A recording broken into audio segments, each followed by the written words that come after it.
I was staring at my wife's laptop screen when my entire world collapsed into a single moment of crystalline clarity. The notification had popped up while I was trying to find our tax documents. Emma had asked me to grab them from her computer since hers had all the organized folders. Simple enough. Except when I moved the mouse, her messaging app opened, and there it was. A preview of a conversation that made my stomach drop through the floor. Last night was incredible. I can't stop thinking about you inside me. The message was from someone named Brad Fitness, time-stamped from this morning.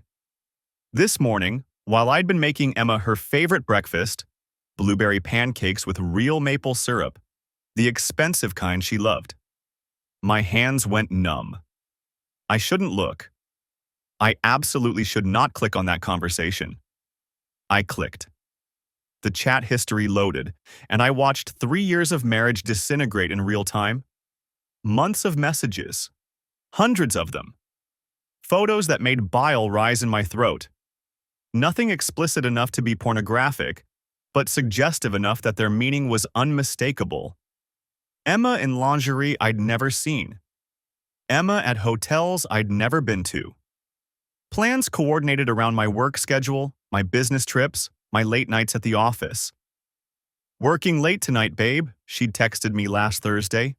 "Don't wait up." To him, 2 minutes later, "He's at the office until 9. Come over at 7. Wear that cologne I like." I'd been married to Emma Hartley for 3 years. We'd been together for 5. She was a physical therapist at a rehabilitation center downtown, beautiful in that effortless way that made other men look twice. Strawberry blonde hair, green eyes, a smile that had made me believe in love at first sight when we'd met at a charity marathon. I was 32, she was 29, and we'd built what I thought was a perfect life together in our Denver suburb. We just started talking about kids. Seriously talking. We'd picked out names, converted the guest bedroom into a nursery in our minds during lazy Sunday morning conversations. I'd been taking extra projects at the architectural firm where I worked, saving money, preparing for the future we were supposed to build together. The future that was currently texting her affair partner about how amazing he made her feel. I heard the garage door opening. Panic shot through me like electricity.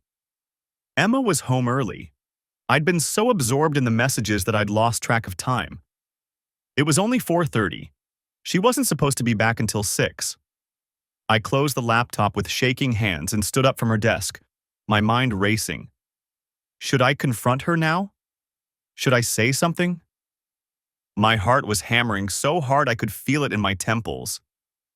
"Tyler?" Emma's voice called from downstairs. "You home?" "Yeah," I managed, surprised my voice worked at all. "Up here, getting those tax documents." I heard her footsteps on the stairs, and then she appeared in the doorway of her home office. She looked exactly like she always did after work, slightly tired, hair pulled back in a ponytail, wearing her scrubs with a cardigan over them. The same woman who'd kissed me goodbye this morning. The same woman who'd promised to love me forever in front of 200 people at our wedding. "Find them?" she asked, smiling that smile I'd fallen in love with. "Not yet," I said. "Got distracted." She walked over and kissed my cheek, and I had to force myself not to recoil. Her perfume, the one I'd bought her for Christmas, filled my nostrils, and I wondered if she'd worn it for him too. "I can look later," she said. "I came home early because I thought we could do something fun. Maybe catch that new movie you wanted to see." I looked at her, really looked at her, and tried to find some sign of guilt, some indication that she was living a double life. But there was nothing. Just Emma, my wife, suggesting a spontaneous date night like we were a normal couple. "Sure," I heard myself say. "That sounds great." The lie came easily, too easily.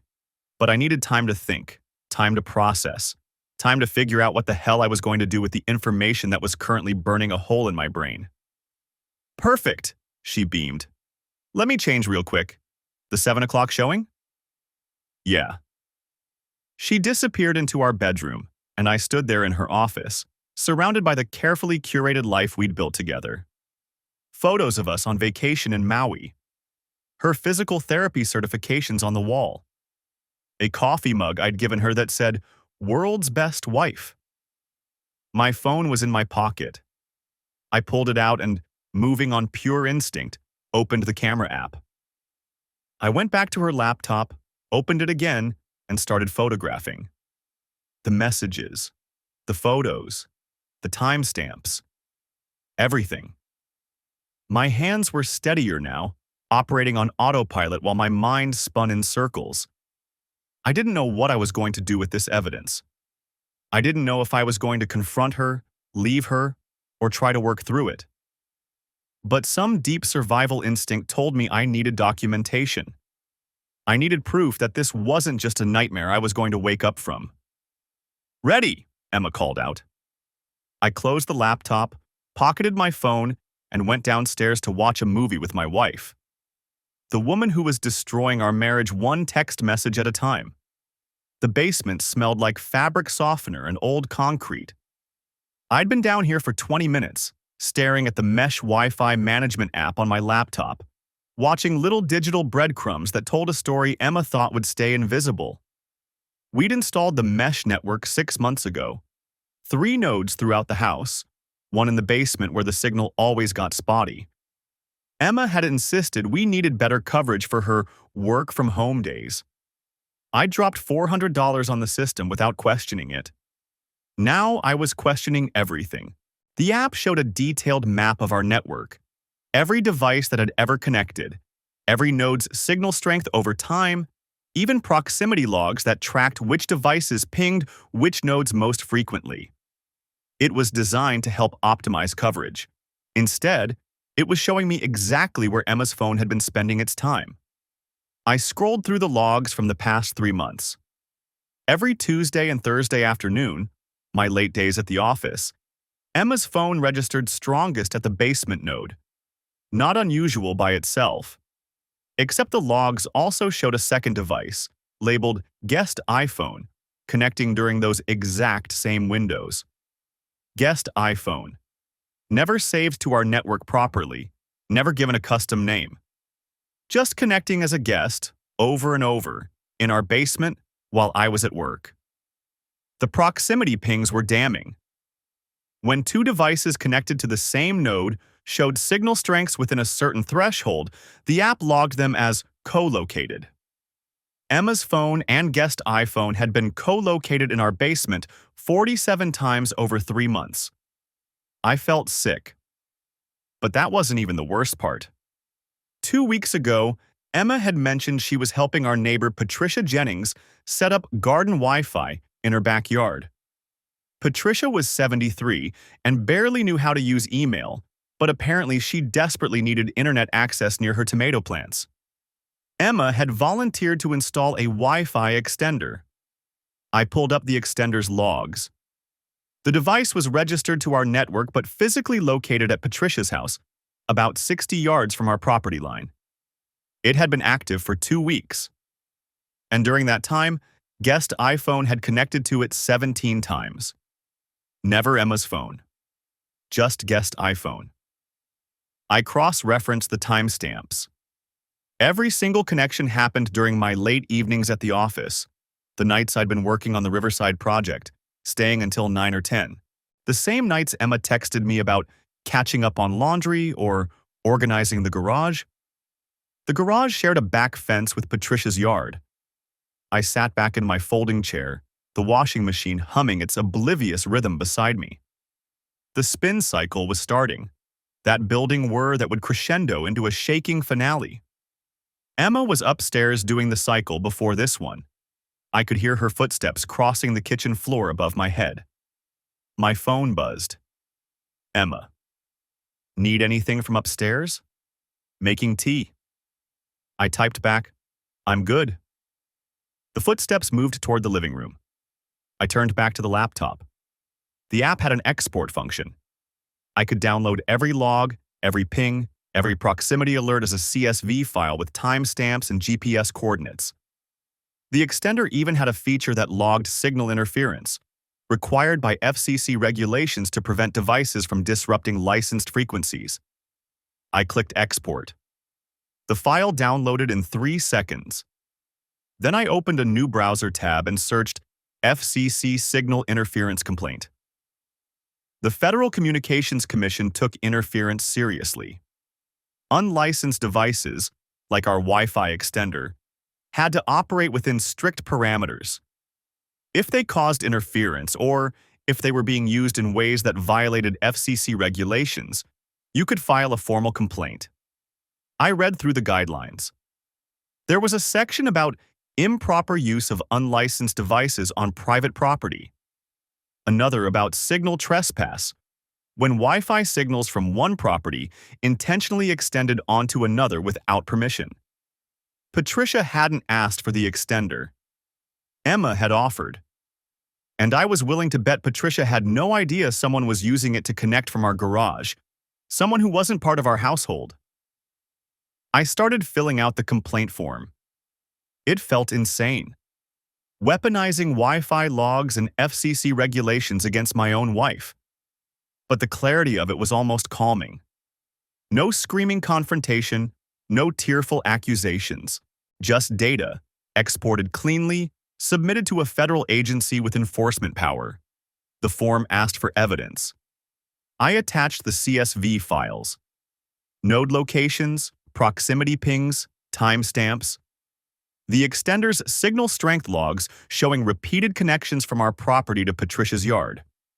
I included a note explaining that the extender had been installed without the property owner's informed consent and was being used to facilitate unauthorized access. I didn't mention the affair, didn't need to. The technical violation was enough. The washing machine hit its peak spin, shaking against the concrete floor. The sound covered the click of me hitting submit. Footsteps on the basement stairs. I closed the browser window and pulled up a random architectural forum, some thread about sustainable building materials. By the time Emma reached the bottom step, I was scrolling through comments about reclaimed wood. "Still working?" she asked. She had her phone in one hand, mug of tea in the other. Her hair was pulled back in a messy bun, face scrubbed clean of makeup. She looked like the woman I'd married. "Just reading," I said. "Needed a break from the Riverside drawings?" She glanced at the washing machine. "This load's almost done. Want me to switch it?" "I got it." She lingered at the bottom of the stairs, sipping her tea. "You've been down here a while. Everything okay?" The mesh network map was still open on my laptop, minimized but visible if she looked. I angled the screen slightly away. "Yeah," I said. "Just needed some quiet." She nodded, but didn't move. "Tyler, we should talk about something." My stomach dropped. She knew. Somehow she knew I'd found out, and now we were going to have the conversation I'd been avoiding for days.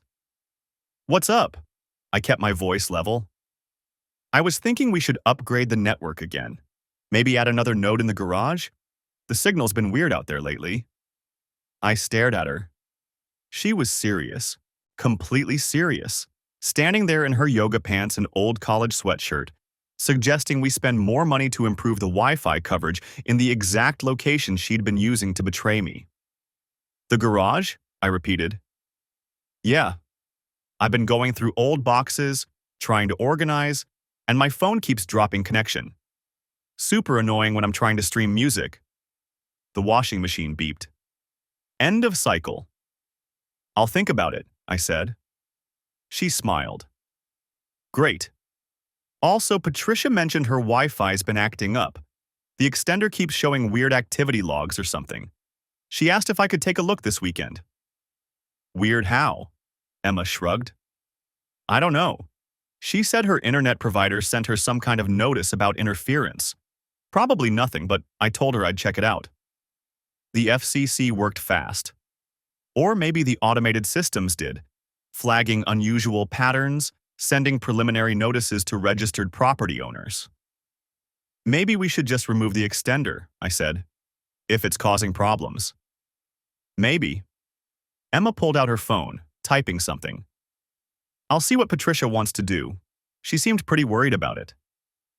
She typed for another few seconds, then put the phone away. Anyway, I'll let you get back to your reading. Don't stay down here too long, it's freezing. She headed back upstairs, tea mug steaming in the cold basement air. I waited until her footsteps crossed the kitchen again, until I heard the living room TV click on. Then I pulled up the Mesh Network app one more time. Guest iPhone had just connected to the garage node. Right now. While Emma was upstairs watching TV, I checked the proximity logs. The device was pinging from inside our garage. I stood up, my chair scraping against concrete. Moved to the basement window, the small rectangular one that looked out at ground level. From this angle, I could just see the side door of the garage. It was cracked open. Not much, maybe an inch. Enough for someone to slip through. The TV volume upstairs increased. Some cooking show, the host's cheerful voice explaining how to properly sear a steak. I grabbed my phone and opened the camera app. Then I climbed the basement stairs, moving quietly, and headed for the door that led to the garage. My hand was on the knob when I heard it. A man's voice, low and urgent, barely audible over the TV. Can't keep doing this. She's going to check the logs. Emma's voice, equally quiet. I deleted them. It's fine. The FCC notice isn't fine. Patricia doesn't know how to read those. I'll handle it. I stood frozen, phone in hand, recording.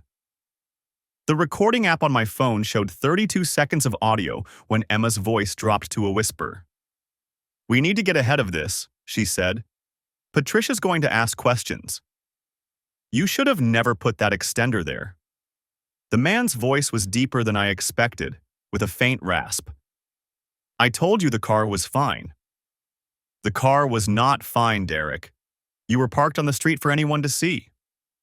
Derek. Not Brad. My stomach did that familiar drop, the one I'd gotten used to over the past week.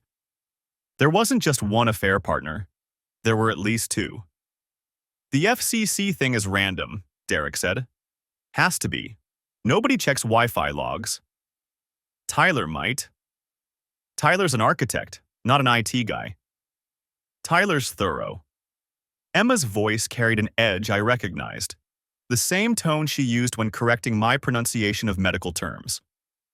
He found that receipt from the hotel in Portland when I forgot to throw it away. I'd never found a hotel receipt. She'd just told me she was at a conference. What did you tell him? Derek asked. That it was a work conference, which it was. You just happened to be there too. The garage door creaked.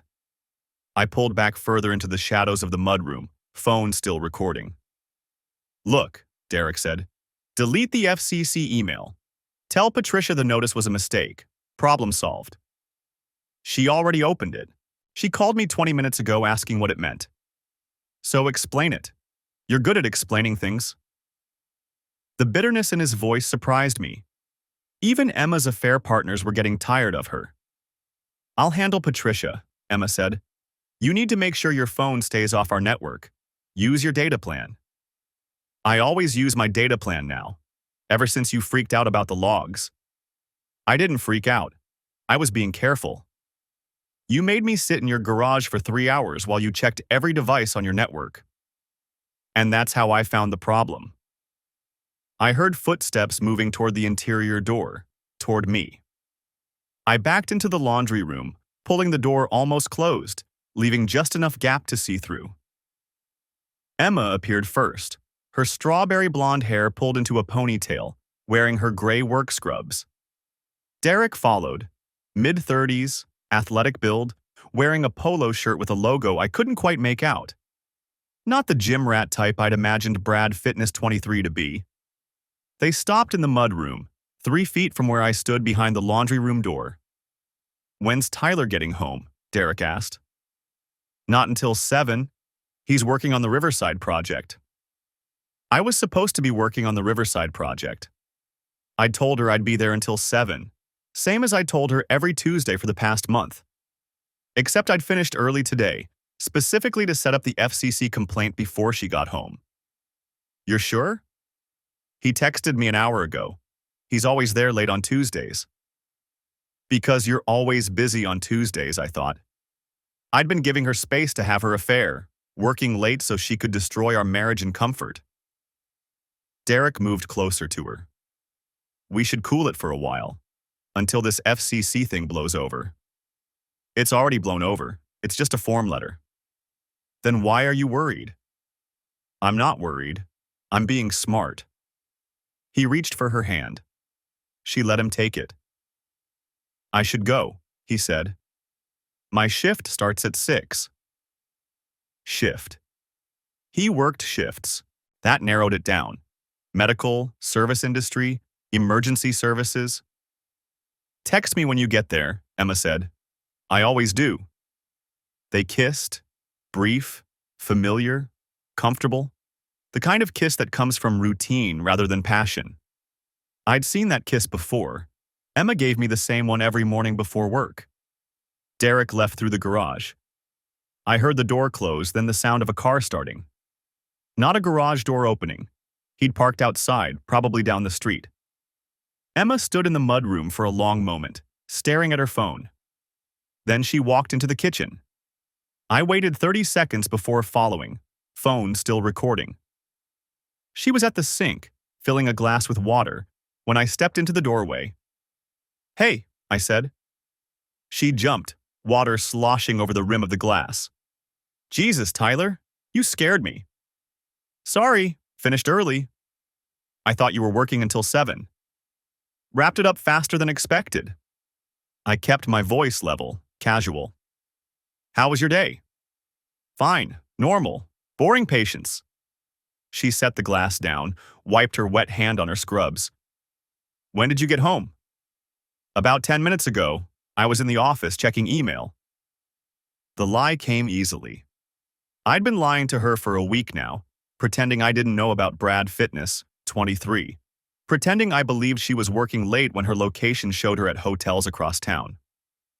Lying had become surprisingly simple once you realized your whole marriage was built on them. You want dinner? She asked. I was thinking of ordering Thai. Sure, sounds good. She picked up her phone, started scrolling through the delivery app. Normal, routine. The same woman who'd just been kissing another man in our mudroom was now ordering pad thai like nothing had happened. Actually, I said, I need to ask you something. Her thumb paused on the screen. What? Did you install a Wi-Fi extender at Patricia's house? The pause was barely perceptible. Half a second, maybe less, but I'd spent the past week learning to read her tells. The slight tightening around her eyes. The way her breathing changed rhythm. Yeah, she said. A few months ago. She was having trouble with her connection. Why didn't you mention it? I didn't think it was important. She asked for help. I helped her. Emma looked up from her phone. Why? The FCC sent her a notice about signal interference. I know. She called me. Emma's voice stayed perfectly even. It's probably nothing. Those notices go out all the time. Do they? Sure. Interference from neighboring networks, electronic devices, whatever. It's automated. She was good. If I hadn't been standing in the laundry room listening to her coach Derek through damage control, I would have believed her. Patricia seemed pretty worried, I said. Patricia worries about everything. Remember when she thought the mailman was casing her house because he took too long at her mailbox? I did remember. Patricia had called the police 3 times before Emma convinced her the mailman was just slow. I'll talk to her tomorrow, Emma said. Explain it's nothing. Maybe we should just remove the extender. Why? She needs it. Does she? Or did you need it? The question hung in the air between us. Emma's expression didn't change, but something shifted in her posture, a subtle tensing, like an animal sensing danger. What are you talking about? She asked. I'm talking about the guest iPhone that's been connecting to our network from the garage. 47 times over the past 3 months, always on days when I work late. Her face went pale. Not dramatically, just a slight draining of color that someone who didn't know her well might miss. Tyler. And the same phone connecting to Patricia's extender 17 times, also on my late nights. I can explain. I'm sure you can. You're good at explaining things. Derek even said so. The color drained completely now. She set her phone on the counter with a careful precision that told me she was trying very hard to maintain control. You were listening, she said quietly. I was recording. I held up my phone, showed her the recording app still running. 1 minute, 43 seconds now. Stop it, she said. Stop recording. Why? Worried about what else you might say? Tyler, please. Just stop and let me explain. I stopped the recording. Saved it. Watched her watch me, save it. Who's Derek? I asked. She stopped, recalculated. He's a paramedic. We met at the clinic. And Brad? Her eyes widened slightly. She hadn't expected me to know about Brad. How long have you known? She whispered. Long enough. Tyler, I'm so sorry. I never meant for any of this to happen. The apology sounded rehearsed, like she'd been practicing it in her head for months, waiting for this exact moment. Which part? I asked. Brad or Derek? Or are there others I haven't found yet? Just them. I swear, just them. Just them. Like 2 affairs were somehow better than 3. I need you to leave, I said. This is my house, too. Then I'll leave. I turned toward the stairs. Behind me, Emma's voice cracked. Tyler, wait, please. We can work through this. Counseling, therapy, whatever you need. I'll end it with both of them. I'll do anything. I stopped on the 3rd step, looked back at her. She was crying now, mascara starting to run, looking exactly like someone whose world was falling apart. She looked like I'd felt a week ago, standing in my office with her laptop open, reading messages that destroyed everything I thought I knew. The FCC complaint I filed, I said. It includes all the network logs, connection times, device IDs, location data, everything. You filed a complaint? This afternoon. They process them fast when there's clear evidence of interference. Tyler, you can't. I already did. And tomorrow morning I'm filing for divorce. My attorney has copies of everything. The messages, the photos, the network logs, all of it. I continued up the stairs, leaving her standing in the kitchen, still crying. In our bedroom, my bedroom now, I supposed, I pulled out the suitcase from the closet and started packing. The doorbell rang at 7:43 a.m. I'd been awake since 5, sitting at the kitchen table with cold coffee and Emma's laptop open in front of me. She was still upstairs. I could hear water running through the pipes as she showered, completely unaware that I'd spent the night on the guest room floor, unable to even look at our bed.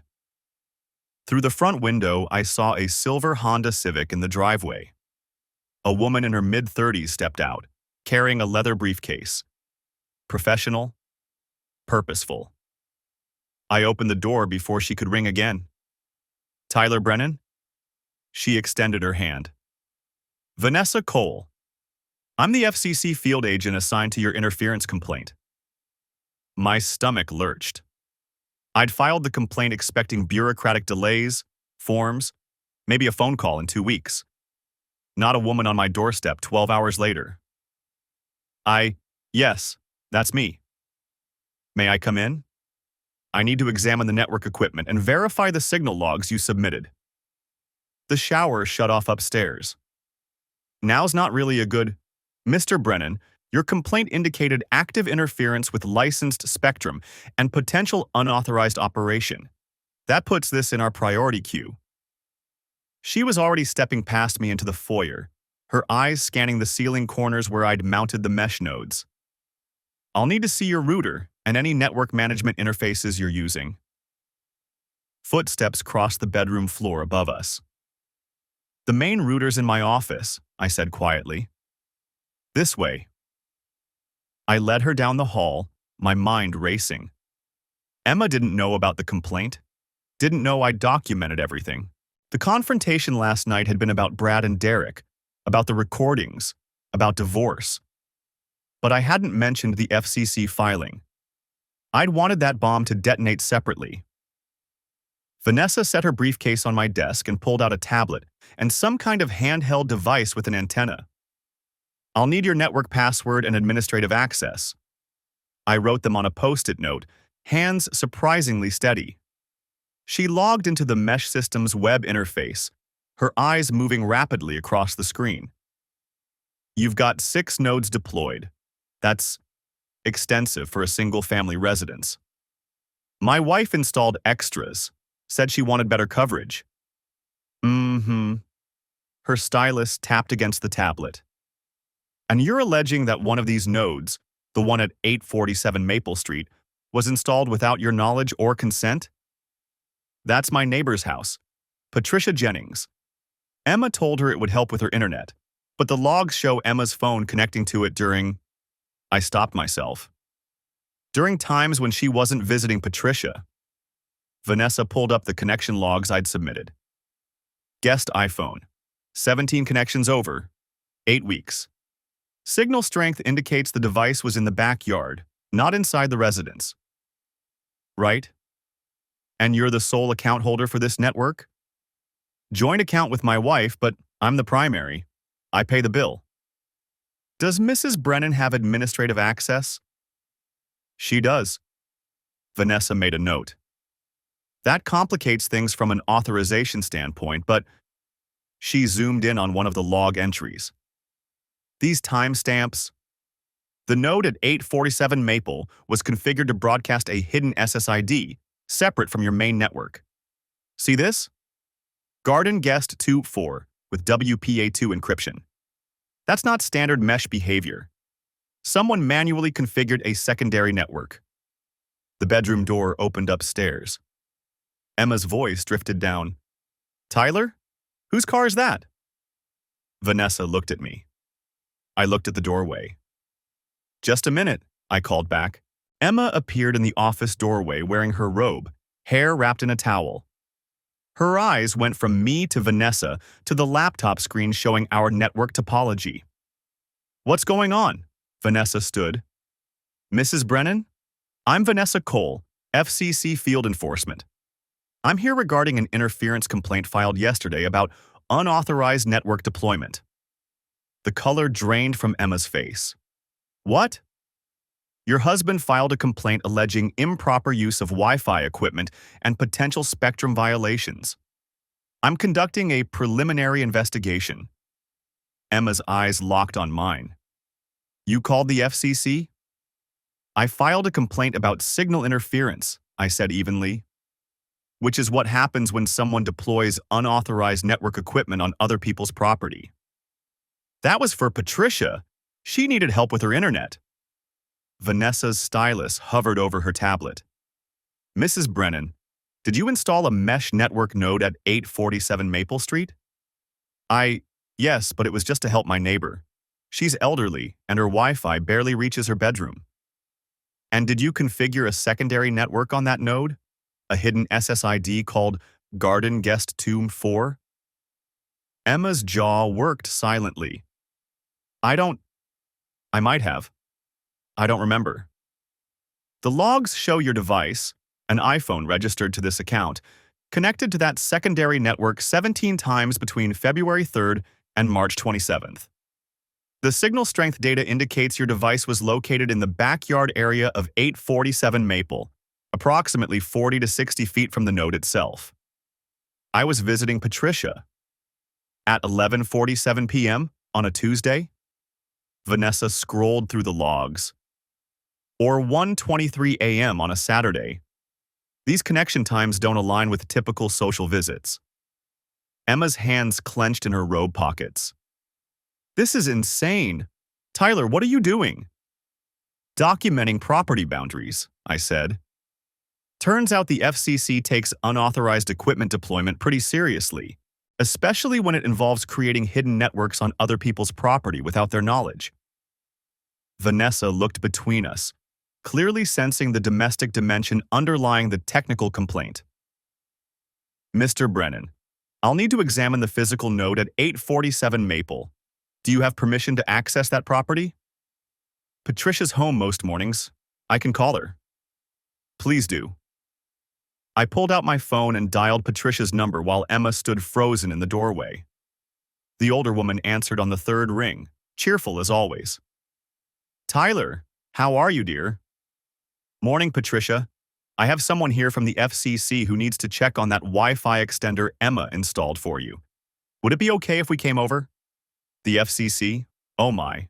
Is something wrong with it? Just a routine check. We'll explain everything. Well, of course, I'm home all day. Come whenever you like. I ended the call.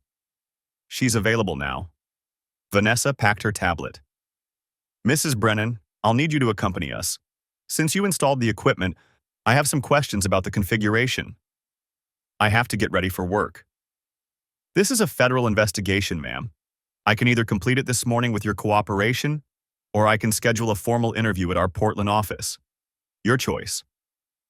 Emma's eyes glistened with fury. Fine. Give me 10 minutes. She disappeared upstairs. I heard drawers slamming, the sharp crack of a closet door. Vanessa looked at me with an expression I couldn't quite read. Mr. Brennan, I have to ask, is this complaint primarily technical in nature, or is there a domestic dispute underlying it? Both, I said. The equipment was deployed without my knowledge as the account holder. The logs show it was used for purposes other than what was represented to the property owner. And yes, there's a divorce pending. But the technical violations are real. They are, she agreed. Hidden SSIDs on nodes deployed to third-party properties without proper disclosure, potential interference with neighboring networks, unauthorized spectrum use if the channels weren't properly configured. These are legitimate issues. But I want to be clear. The FCC doesn't exist to mediate marital problems. I understand. But if someone uses network equipment to facilitate trespassing or deception, that's still a violation, right? If the equipment was improperly deployed, yes. She paused. I'll examine the node, review the configuration, and interview Mrs. Jennings about what she was told regarding the installation. Then I'll make a determination about whether violations occurred. Emma came back downstairs in jeans and a sweater, her face carefully composed into a mask of calm. Let's get this over with. The three of us walked across the street to Patricia's house. The morning air was cool, carrying the scent of freshly cut grass from somewhere down the block. Normal suburban sounds, a dog barking, a car starting, a garbage truck grinding through its route. Patricia opened her door with a confused smile. Tyler, Emma, hello. And you must be from the FCC? Vanessa Cole, ma'am. I'm here to examine the Wi-Fi equipment installed in your home. Oh, the little white box Emma put in my garden shed. Come in, come in. We followed her through the house to the backyard. Her garden was immaculate. Raised beds full of early spring vegetables, a small greenhouse, a tool shed near the back fence. Emma had mounted the node on the shed's exterior wall, positioned to broadcast toward the rear property line. The placement made no sense for helping Patricia's bedroom Wi-Fi. The shed was 40 feet from her house, aimed away from it. Vanessa pulled out her handheld device and began scanning. Mrs. Jennings, when Mrs. Brennan installed this equipment, what did she tell you it was for? She said it would boost my internet signal. I have terrible Wi-Fi in my bedroom, you see, and Emma's always been so helpful. Did she mention configuring any special networks or settings? Oh, I wouldn't understand any of that technical business. She just said it would help. Vanessa photographed the node's placement from multiple angles. And you've noticed improved Wi-Fi in your bedroom since installation? Patricia frowned.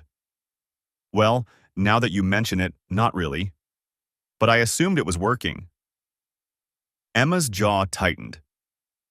Vanessa climbed onto a stepladder Patricia provided and examined the node's physical configuration. This is mounted to broadcast primarily toward the rear property line and the alley access. The signal pattern wouldn't effectively cover the interior of your residence from this position. I don't understand, Patricia said. Why would Emma install it there then? Vanessa didn't answer. She took more photos, made notes on her tablet, then carefully removed the node from its mount. I'm taking this as evidence for the investigation. Mrs. Jennings, you'll receive a formal notice about the complaint and our findings. If violations occurred, there may be fines assessed. Patricia's eyes widened. Fines? But I didn't do anything wrong. Not against you, ma'am. Against whoever improperly deployed the equipment. We walked back to my house in silence. Emma's hands were shaking. The basement smelled like fabric softener and betrayal. I stood at the top of the stairs, listening to the washing machine's spin cycle wind down. Emma was down there somewhere, probably sorting whites from colors like this was just another Tuesday. Like Agent Cole hadn't seized our Wi-Fi node 20 minutes ago. Like our marriage wasn't circling the drain along with the rinse water. My phone buzzed. Text from Vanessa Cole. Initial analysis shows 64 unique connection events to your network from unauthorized devices. We'll have preliminary report by Friday. Document everything. I saved the message and headed down. Emma had her back to me, folding one of my work shirts with mechanical precision. The basement node sat in its usual spot on the utility shelf. Its lights dark now. A small black rectangle that had documented everything. The Mesh Network app was still open on my phone. I'd been checking it obsessively for 3 months, watching those connection logs pile up like evidence in a murder trial. Guest iPhone, connecting at 9:47 p.m. Derek's phone, at 10:23 p.m. Proximity pings to Patricia's backyard node during my late nights at the firm. The data didn't lie. The timestamps told a story Emma's mouth never would have. We need to talk about Patricia's node, I said. Emma's shoulders tensed. She set down the shirt. Tyler, I already explained. You explained you were helping her with Wi-Fi coverage. You didn't explain why the signal logs show your phone and Derek's phone pinging that node 17 times. Always between 9 p.m. and midnight. Always on nights I worked late. She turned around. Her green eyes were red-rimmed, but I couldn't tell if she'd been crying or if it was just exhaustion. I was checking on her. She's 73 years old, Tyler. She needed the proximity logs. I pulled up the app, turned the screen toward her. See these? Every time your phone connected to that node, Derek's phone pinged within 30 seconds. Same signal strength, same location data. The washing machine beeped. Neither of us moved. The FCC agent is going to see all of this, I continued. She's already pulled the connection history. Every device that touched our network. Every timestamp. Every signal strength measurement showing 2 phones in Patricia's backyard at the exact same time. Emma's face went pale. That's not... You can't prove... I can prove proximity. I can prove frequency. I can prove you installed that node specifically to create a blind spot. I zoomed in on the network map, showing the coverage pattern. Look at the placement. Patricia's house is 200 feet away. A standard node would give her decent coverage from our basement. But you put the extender in our garage, pointed it directly at her backyard, and cranked the signal strength to maximum. Why? She didn't answer. Because her backyard has that tall fence, I said. The oak tree, the garden shed. You needed Wi-Fi coverage back there so you could... What? Message Derek while you were with him? Keep your phone connected so if I called, it would show you at home? Stop. Her voice cracked. Just stop. The logs show your phone connected to the backyard node while simultaneously connected to the basement node. That's impossible unless you were using the network to extend coverage to a specific outdoor location. I scrolled through the data. And look at this. On March 15th, your phone pinged the backyard node at 10:47 p.m. My location data shows I was at the office. Derek's phone pinged the same node at 10:48 p.m. Both phones stayed connected for 2 hours and 13 minutes. Emma sank onto the bottom step.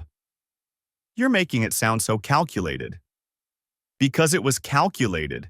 You didn't just have an affair. You engineered a network infrastructure to support it. The dryer tumbled in the background, a rhythmic thump that filled the silence. The FCC is going to fine us, she whispered. Aren't they? They're going to fine you. Unauthorized signal extension, interference with neighboring properties, possible violation of transmission power regulations. I'd spent the last 2 hours researching FCC enforcement actions. Commercial-grade fines start at $10,000, could go higher if they determine it was intentional. It wasn't. I didn't know. You work in healthcare. You know about HIPAA compliance, network security, authorized access. Don't pretend you didn't understand what you were doing. She looked up at me, mascara starting to run. What do you want, Tyler? You want me to say I'm sorry? I'm sorry. You want me to beg? I'll beg. Just tell me what you need. What I needed was to go back 4 months and check the network logs earlier.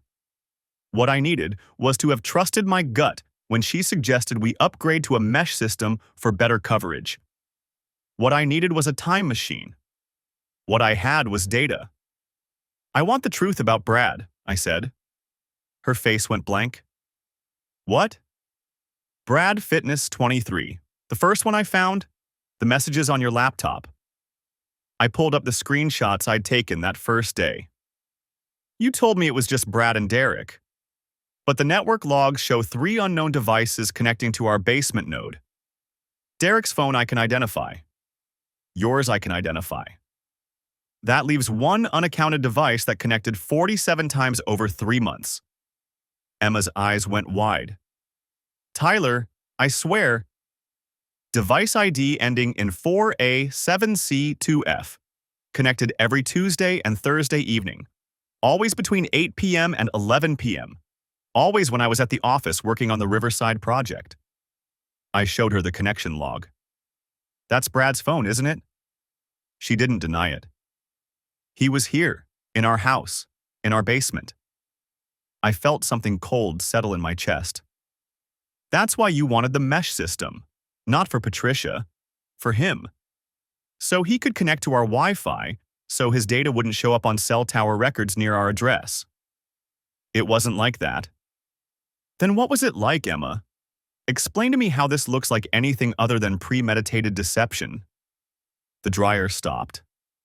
The sudden silence was deafening. Emma stood up, wrapping her arms around herself. He was a mistake. It started at the gym. He seemed nice, attentive. You were always working late and I was lonely and it just happened. For 3 months, 47 times. I tried to end it. I did. But then Derek came along and she stopped, realizing what she'd just admitted.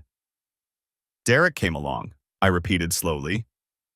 So you didn't end it with Brad. You just added Derek. No, I mean, yes, but it's complicated. The network logs aren't complicated. They're very simple. 3 devices, 2 men. 1 wife who built a Wi-Fi infrastructure to manage multiple affairs. My phone buzzed again. Another message from Vanessa Cole. Found something interesting in the node configuration. Call me. I showed Emma the screen. The FCC agent wants to talk about something interesting in the node configuration. Any idea what that might be? Her face went gray. Emma, what else is on that node? I may have set up a separate SSID, a hidden network. For what? For Brad. So his phone would auto-connect when he arrived. So I'd get a notification when he was close. I stared at her. You created a proximity alert system for your affair partner. I didn't think of it like that. What did you think of it like? A convenience feature? A relationship management tool? I could hear my voice rising. You turned our home network into an affair coordination platform. The washing machine beeped again, insistent. Laundry needed to be moved to the dryer. Domestic tasks continued regardless of domestic collapse. I'm calling the agent back, I said. And then I'm calling my attorney. And then you're going to sit down and write out every detail of every affair, every device, every connection, because the FCC is going to want documentation, and I'm going to make damn sure they get it. Emma's legs seemed to give out. She sat back down on the step, head in her hands. The divorce settlement is going to include the FCC fines, I continued. Whatever they charge for the unauthorized network extension, the signal interference, the improper node placement, that's coming out of your share. The attorney is already drafting the language. Tyler, please. And the network? I'm isolating every node, changing every password, exporting every log file to my attorney and to the FCC. Your phones, Brad's phone, Derek's phone, all of it documented, all of it evidence. I turned to head back upstairs. Tyler, wait. I stopped but didn't turn around. I know I can't fix this, Emma said quietly. But I need you to know, I did love you. I do love you. I don't know what happened. I looked back at her, sitting there on the basement steps, surrounded by laundry baskets and broken promises. I know what happened, I said. It's all in the logs. The FCC agent's sedan had barely disappeared around the corner when my phone buzzed. My attorney, Richard Paulson. Tyler, I need you to come to my office, now. What's wrong? Emma's attorney just filed an emergency motion. She's claiming you violated wiretapping laws by recording her conversation without consent. They're trying to get everything suppressed. I grabbed my keys. I recorded in my own garage. Oregon's a two-party consent state. Get here. We need to move fast. Paulson's office smelled like old books and expensive coffee. He had the recordings queued up on his laptop, legal pads covered in notes. The garage recording is problematic, he said, not looking up. But the network logs? Those are gold. You own the equipment. You have every right to monitor your own network security. What about the FCC investigation? That's actually helping us. Federal investigation gives us cover. You were gathering evidence of potential telecommunications violations on your property. Completely legal. He tapped his pen against the desk. Emma's attorney is Diane Fletcher. She's good, but she's scrambling. This emergency motion, it's desperation. My phone buzzed again. Unknown number. Mr. Brennan, this is Patricia Jennings. Your neighbor? I stepped into the hallway. Mrs. Jennings, hi. Emma just left my house. Her voice was shaking. She wanted me to sign something saying I asked her to install that Wi-Fi thing. Said it would help with some misunderstanding. My stomach tightened. Did you sign it? No, because I didn't ask her. She offered, said she felt bad about my slow internet. A pause. Young man, what exactly was going on in my backyard? I closed my eyes. I'm sorry you're caught up in this, Mrs. Jennings. Emma was meeting someone there. Someone who wasn't me. Silence on the line. Then, oh my. Another pause. The FCC lady came by this morning, asked about the equipment. I told her the truth. Emma installed it. I never asked for it. And honestly, it didn't help my internet at all. Thank you for being honest. Tyler, I've been married 47 years. Lost my Harold 3 years ago. Her voice steadied. What Emma did. That's not right.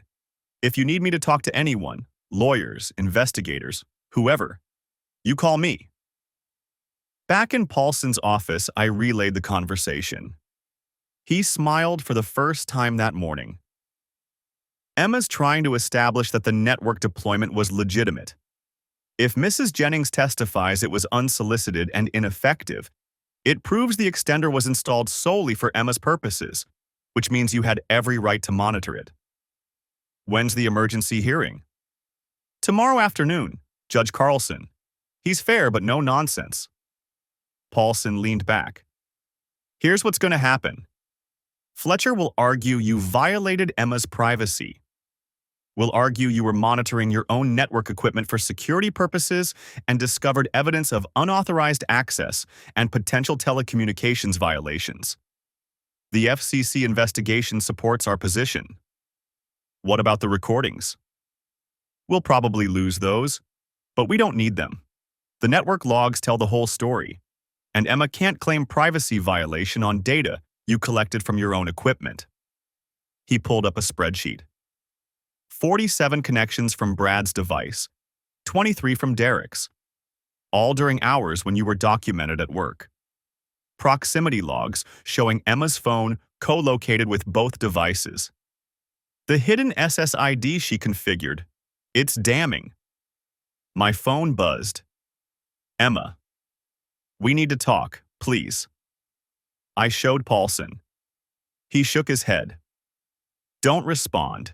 Anything you say can be used against you. Let me handle communication through Fletcher. But the messages kept coming. I know you're angry. You have every right to be. This isn't what it looks like. The FCC thing is a misunderstanding. I was just trying to help Patricia. Please don't do this. We can fix this. Tyler, please. Paulson watched the messages appear. She's panicking. Good. Means she knows how bad this looks. What about the FCC fine? Agent Cole indicated they found evidence of intentional signal manipulation, that hidden network Emma configured. The fine starts at $10,000 for unauthorized deployment, but can go higher if they determine it was done with intent to deceive or cause interference. He consulted his notes. And here's the kicker. If Emma's found liable for FCC violations, it strengthens our divorce case, shows pattern of deception, willful violation of regulations, use of marital assets for extramarital affairs. My phone rang. Emma, calling now? Paulson reached over and declined it. Don't. Answer. Anything she says is either manipulation or potential evidence she'll later claim was coerced. The phone immediately rang again, declined again. Then a text from a different number. Tyler, this is Derek. We need to talk man-to-man. I showed Paulson. Absolutely not. He's probably recording, trying to get you to say something threatening. He made a note. Forward that to me. Shows coordination between Emma and her affair partner. They're strategizing together. Another buzz. Brad, Fitness 23 on Instagram. Dude, I don't want any trouble. Emma said this was handled. I stared at the message. Brad thinks this is just about him and Emma. He doesn't know about Derek? Apparently not. Paulson's smile was predatory. Even better, they're not coordinating. Emma's trying to manage multiple narratives and they're colliding. He pulled up a fresh legal pad. Here's what we do. We file a supplemental brief tonight documenting these contact attempts. Shows consciousness of guilt and attempt to manipulate evidence before the hearing. He started typing. I'll also request Mrs. Jennings be available to testify if needed, and we'll submit the FCC's preliminary findings. Cole said she'd have a report by end of day. This all happens tomorrow? Emergency motion means emergency hearing. Fletcher wants to strike while the iron's hot. Suppress evidence before we can use it. But she made a mistake. She's forcing Judge Carlson to look at everything at once. The network logs, the FCC investigation, the timeline, all of it. My phone buzzed again. Emma. I'm coming home. We need to talk face to face. I looked at Paulson. She's coming to the house. You don't have to be there. In fact, you shouldn't be. No conversations without attorneys present. He checked his watch. Go to a hotel, somewhere she can't find you. I'll file a motion for exclusive use of the marital residence, but until the judge rules, you're both legally entitled to be there. I'm not leaving my own house. Tyler, she doesn't get to push me out, not after everything. He sighed. Fine, but if she shows up, you call me immediately. Don't say a word to her. Not hello, not get out, nothing. You open your mouth, Fletcher will twist it into harassment or intimidation. I drove home in a fog. The house looked the same as when I'd left that morning. Agent Cole's business card still on the kitchen counter, the basement door still open, the mesh network nodes still blinking their steady rhythms. I went to my office and pulled up the network logs again. 47 connections from Brad, 23 from Derek. The proximity pings showing Emma's phone within 10 feet of Derek's device. 17 separate occasions in Mrs. Jennings's backyard. The garage door opened. Emma's car. I pulled out my phone, opened the voice memo app, then remembered Paulson's warning. Put it away. Opened the security camera app instead. Those were legal, recording video only in common areas of our own home. Her footsteps in the kitchen, the refrigerator opening, water running. She was stalling. Finally, footsteps to my office. A knock. Tyler, I know you're in there. I didn't respond. Please, just talk to me. Silence. The FCC thing, I can explain. I was trying to help Patricia. The network stuff, it's all a misunderstanding. I watched her shadow under the door. And Derek, Brad, it's not what you think. I made mistakes. Huge mistakes. But we can work through this. My hands clenched. I love you. I know you don't believe that right now, but I do. This doesn't have to end everything. I pulled up Paulson's number, finger hovering over the call button. Tyler, please. I'm sorry. I'm so sorry. Just open the door. The doorknob turned. Locked. Don't do this. Don't shut me out. We're married. We made vows. Something in me snapped. I grabbed my laptop, the printed network logs, my phone, pushed past her in the hallway without a word. Where are you going? I kept walking. Tyler, you can't just leave. This is our house. I grabbed my keys from the kitchen counter. If you walk out that door, I'll... She stopped. Please don't go. I looked at her then. Really looked. The strawberry blonde hair, the green eyes, the face I'd woken up next to for 3 years. A stranger. I walked out. The judge's chambers smelled like old wood and stale coffee. Judge Carlson was 60-something, gray-haired, with the kind of weathered face that suggested he'd seen every variation of human stupidity at least twice. Mr. Brennan, Mrs. Brennan, counsels, let's cut through the noise. He dropped a stack of documents on his desk. I've reviewed the emergency motion, the network logs, and the FCC's preliminary findings. Mrs. Fletcher, your wiretapping argument is creative, but monitoring one's own network equipment doesn't constitute illegal surveillance. Motion denied. Emma's face crumbled. Her attorney started to object, but Carlson raised a hand. However, I'm also denying any immediate orders regarding the marital residence. You're both adults. Figure it out until the divorce is finalized. He looked directly at Emma. And Mrs. Brennan, the FCC agent left a message for you. They've assessed a fine of $14,000 for unauthorized network deployment and intentional signal manipulation.